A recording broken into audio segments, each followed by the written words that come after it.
Today I'm going to read you a story called Mr. Putter and Tabby See the Stars. As I read this story, I want you to focus on what happens at the beginning of the story, the middle, and at the end.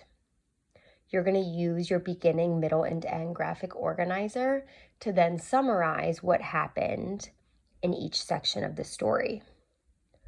What's nice about this story is you can see that it's broken into 3 chapters. So you can assume that the beginning of the story would be found in which chapter? If you said chapter 1, you are correct. Logs. The middle of the story would be found in chapter 2, and the end of the story would be found in chapter 3. So if you would like to pause as I read this story to fill out the graphic organizer, we're just asking for about 1 or 2 sentences that summarize each chapter at the beginning, the middle, and the end. And as you can see, the genre of this story is fiction. As I read, you can either listen to me reading it to you, or you can put it on mute and you're more than welcome to read it yourself. Chapter 1, Logs. Mr. Putter and his fine cat, Tabby, loved to sleep. They could sleep anywhere. They slept in chairs, in swings, in cars, in tubs, and sometimes in the laundry room. Mr. Putter and Tabby also slept in a bed. Of course, most of the time, sleeping in a bed was just fine. Mr. Putter plumped his pillow. Tabby squished hers, and they slept like logs. But one night, one of the logs could not sleep. That is the end of chapter 1 if you'd like to pause and fill out your graphic organizer. Chapter 2, Grumble.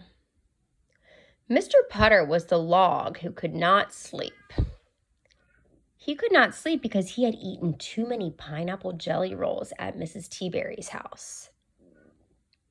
Mrs. Teaberry was Mr. Putter's good friend and neighbor, and she liked to feed him.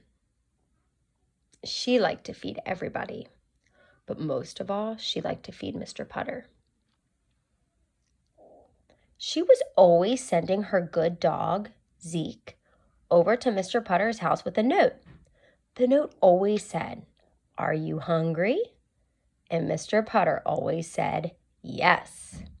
So he and Tabby went next door a lot. But tonight, Mr. Putter had been having such a good time that he lost track and ate 21 jelly rolls.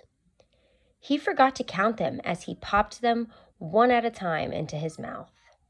Before he knew it, 21 jelly rolls were gone, and it was time to go home.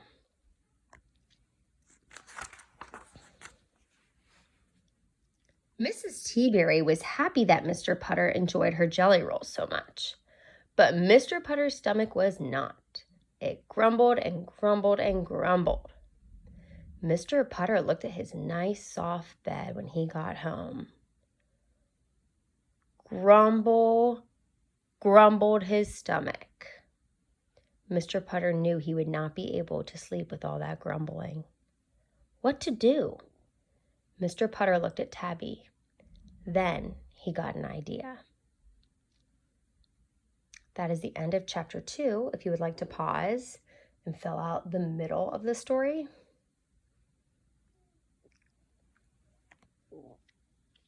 Chapter 3, Stars. "Let's go for a walk," Mr. Putter said. He put his coat back on. He put his hat back on. He picked up Tabby, and out the door they went.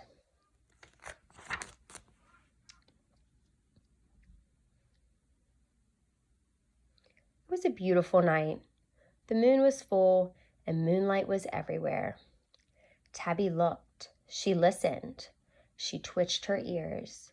She twitched her tail. She loved the night. Mr. Putter loved it too, even with a grumbling stomach.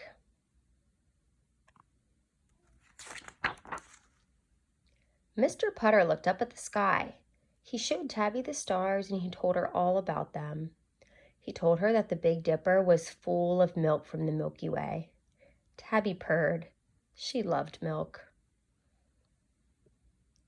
He told her about looking at stars when he was a boy and how he always wanted to ride in a rocket ship. He told her how he always dreamed of adventure. Tabby purred some more. Mr. Putter and Tabby made a nice big circle around the neighborhood.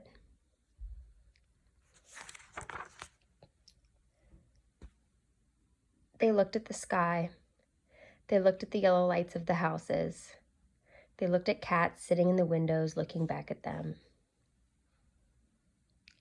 And when at last they circled back home, they stopped in front of Mrs. T-Berry's house. Mrs. T-Berry and Zeke were on the front lawn. "Mrs. T-Berry, what are you doing up?" asked Mr. Putter.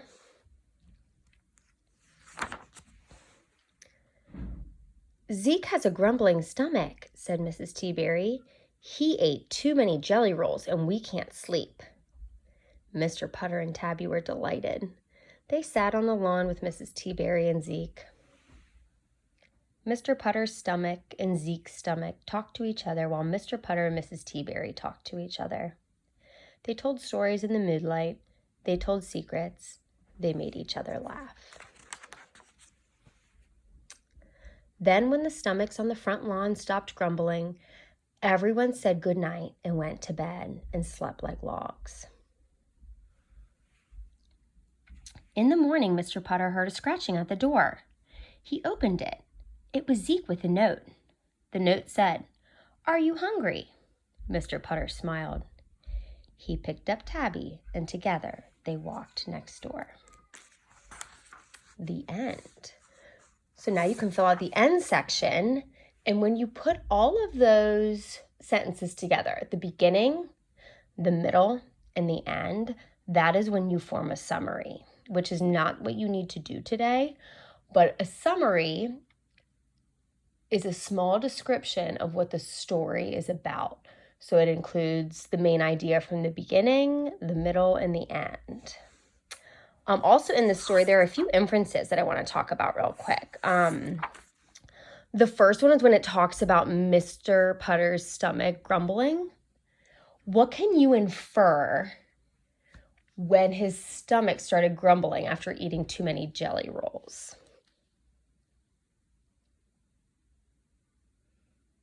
You can infer that his stomach was upset. It doesn't say that he had an upset stomach, but he couldn't fall asleep. It kept making noises. So that's an inference that he ate too much and had an upset stomach. Another example is